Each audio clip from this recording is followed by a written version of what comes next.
መጽሐፈ ነገሥት ቀዳማዊ ምዕራፍ 2 ዳዊትም የሚሞትበት ቀን ቀረበ። ልጁንም ሰሎሞንን እንዲህ ሲል አዘዘው፣ እኔ የምድሩን ሁሉ መንገድ እሄዳለሁ፣ በርታ ሰውም ሁን። የምታደርገውንና የምትሄድበትን ሁሉ ታከናውን ዘንድ በሙሴ ሕግ እንደ ተጻፈ ሥርዓቱንና ትእዛዛቱን ፍርዱንና ምስክሩንም ትጠብቅ ዘንድ በመንገዱም ትሄድ ዘንድ የአምላክህን የእግዚአብሔርን ትእዛዝ ጠብቅ። ይኸውም ደግሞ እግዚአብሔር ስለ እኔ ልጆችህ መንገዳቸውን ቢጠብቁ በፊቴም በፍጹም ልባቸውና በፍጹም ነፍሳቸው በእውነት ቢሄዱ ከእስራኤል ዙፋን ሰው አይቈረጥብህም ብሎ የተናገረውን ቃል ያጸና ዘንድ ነው። አንተም ደግሞ የጽሩያ ልጅ ኢዮአብ ሁለቱን የእስራኤልን ጭፍራ አለቆች የኔር ልጅ አበኔርን የዬቴሩንም ልጅ አሜሳይን ገድሎ በእኔ ላይ ያደረገውን ታውቃለህ። የሰልፉንም ደም በሰላም አፈሰሰ። በወገቡም ባለው ድግና በእግሩ ባለው ጫማ ንጹሕ ደም አኖረ። አንተም እንደ ጥበብህ አድርግ፣ ሽበቱንም በሰላም ወደ መቃብር አታውርደው።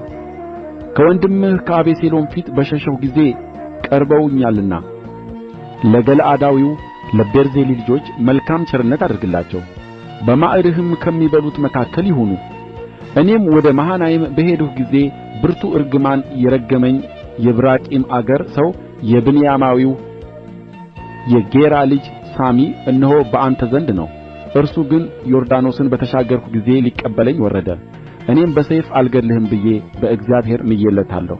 አንተ ግን ጥበበኛ ሰው ነህና ያለ ቅጣት አትተወው፣ የምታደርግበትንም አንተ ታውቃለህ። ሽበቱንም ከደም ጋር ወደ መቃብር አውርድ። ዳዊትም ከአባቶቹ ጋር አንቀላፋ፣ በዳዊትም ከተማ ተቀበረ። ዳዊትም በእስራኤል ላይ የነገሠው ዘመን 40 ዓመት ነበረ። በኬብሮን 70 ዓመት ነገሠ። በኢየሩሳሌም 30 ዓመት ነገሠ። ሰሎሞንም በአባቱ በዳዊት ዙፋን ተቀመጠ፣ መንግሥቱም እጅግ ጸና። የአጊት ልጅ አዶንያስም ወደ ሰሎሞን እናት ወደ ቤርሳቤህ መጣ። እርሷም ወደ እኔ መምጣትህ በሰላም ነውን? አለች። እርሱም በሰላም ነው አለ። ደግሞም ከአንቺ ጋር ጉዳይ አለኝ አለ። እርሷም ተናገር አለች። እርሱም መንግሥቱ ለእኔ እንደ ነበረ እስራኤልም ሁሉ ንጉሥ እሆን ዘንድ ፊታቸውን ወደ እኔ አድርገው እንደ ነበረ አንቺ ታውቂያለሽ። ነገር ግን ከእግዚአብሔር ዘንድ ሆኖለታልና መንግሥቱ ከእኔ አልፎ ለወንድሜ ሆኖአል። አሁንም አንዲት ልመና እለምንሻለሁ፣ አታሳፍሪኝ አለ። እርሷም ተናገር አለችው። እርሱም አያሳፍርሽምና ሱነማይቱን አቢሳን ይድርልኝ ዘንድ ለንጉሡ ለሰሎሞን እንድትነግሪው እለምንሻለሁ አለ። ቤርሳቤህም መልካም ነው፣ ስለ አንተ ለንጉሡ እነግረዋለሁ አለች። ቤርሳቤህም የአዶንያስን ነገር ትነግረው ዘንድ ወደ ንጉሡ ወደ ሰሎሞን ገባች። ንጉሡም ሊቀበላት ተነሣ፣ ሳማትም፣ በዙፋኑም ተቀመጠ። ለንጉሡም እናት ወንበር አስመጣላት፣ በቀኙም ተቀመጠች። እርሷም አንዲት ታናሽ ልመና እለምንሃለሁ፣ አታሳፍረኝ አለች። ንጉሡም እናቴ ሆይ አላሳፍርሽምና ለምኚ አላት። እርሷም ሱነማይቱ አቢሳ ለወንድምህ ለአዶንያስ ትዳርለት አለች። ንጉሡም ሰሎሞን ለእናቱ መልሶ ሱነማይቱን አቢሳን ለአዶንያስ ለምን ትለምኛለሽ? ታላቅ ወንድሜ ነውና፣ መንግሥትን ደግሞ ለምኚለት። ካህኑም አብያታርና የጽሩያ ልጅ ኢዮአብ ደግሞ ከእርሱ ጋር ናቸው አላት። ንጉሡም ሰሎሞን አዶንያስ ይህን ቃል በሕይወቱ ላይ አለመናገሩ እንደሆነ እግዚአብሔር ይህን ያድርግብኝ፣ ይህንም ይጨምርብኝ፣ አሁንም ያጸናኝ በአባቴም በዳዊት ዙፋን ላይ ያስቀመጠኝ እንደ ተናገረው ቤትን የሠራልኝ ሕያው እግዚአብሔርን ዛሬ አዶንያስ ፈጽሞ ይገደላል ብሎ በእግዚአብሔር ማለ።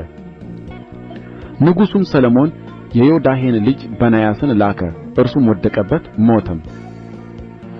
ንጉሡም ካህኑን አብያታርን አንተ ዛሬ የሞት ሰው ነበርህ፣ ነገር ግን የአምላክን የእግዚአብሔርን ታቦት በአባቴ በዳዊት ፊት ስለ ተሸከምህ አባቴም የተቀበለውን መከራ ሁሉ አንተ ስለ ተቀበልህ አልገድልህምና በዓናቶት ወዳለው ወደ እርሻህ ሂድ አለው።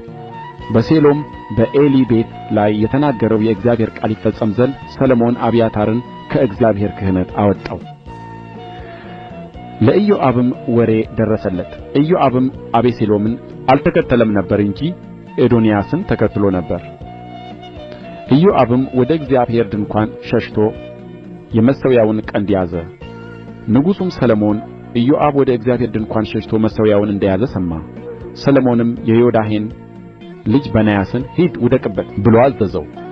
በናያስም ወደ እግዚአብሔር ድንኳን መጥቶ ንጉሡ ውጣ ይልሃል አለው። እርሱም በዚያ እሞታለሁ እንጂ አልወጣም አለ። በናያስም ኢዮአብ የተናገረው ቃል የመለሰልኝም እንዲህ ነው ብሎ ወደ ንጉሡ ወሬ አመጣ። ንጉሡም አለው እንደ ነገረህ አድርግ።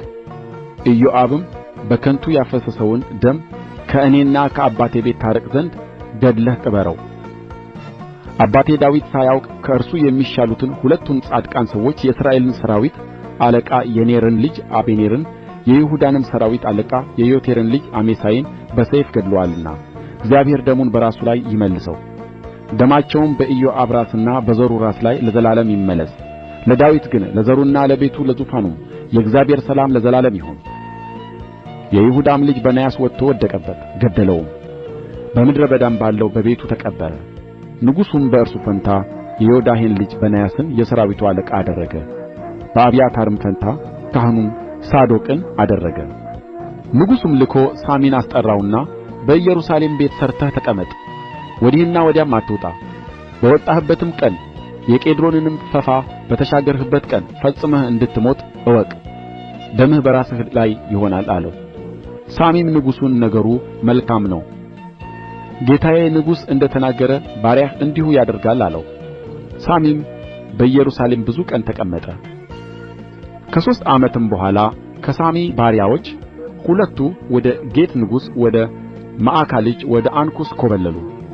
ሳሚንም እነሆ ባሪያዎችህ በጌት ናቸው ብለው ነገሩት። ሳሚም ተነሣ፣ አህያውንም ጭኖ ባሪያዎቹን ይሻ ዘንድ ወደ ጌት ወደ አንኩስ ዘንድ ሄደ። ሳሚም ሄዶ ባሪያዎቹን ከጌት አመጣ። ሰሎሞንም ሳሚ ከኢየሩሳሌም ወደ ጌት ሄዶ እንደ ተመለሰ ሰማ። ንጉሡም ልኮ ሳሚን አስጠራና ወዲህና ወዲያ ለመሄድ በወጣህ ቀን ፈጽመህ እንድትሞት እወቅ ብዬ አላስማልሁህምን? ወይስ አላስመሰከርሁብህምን? አንተም ቃሉ መልካም ነው ሰምቻለሁ አልኸኝ። የእግዚአብሔርን መሐላ እኔስ ያዘዝሁህን ትእዛዝ ስለምን አልጠበቅህም? አለው። ንጉሡም ደግሞ ሳሚን አንተ በአባቴ በዳዊት ላይ የሠራኸውን ልብህም ያሰበውን ክፋት ሁሉ ታውቃለህ። እግዚአብሔርም ክፋትህን በራስህ ላይ ይመልሳል። ንጉሡ ሰሎሞን ግን የተባረከ ይሆናል፣ የዳዊትም ዙፋን በእግዚአብሔር ፊት ለዘላለም ይጸናል አለው። ንጉሡም የዮዳሄን ልጅ በናያስን አዘዘው። ወጥቶም ወደቀበት፣ ሞተም። መንግሥትም በሰሎሞን እጅ ጸና።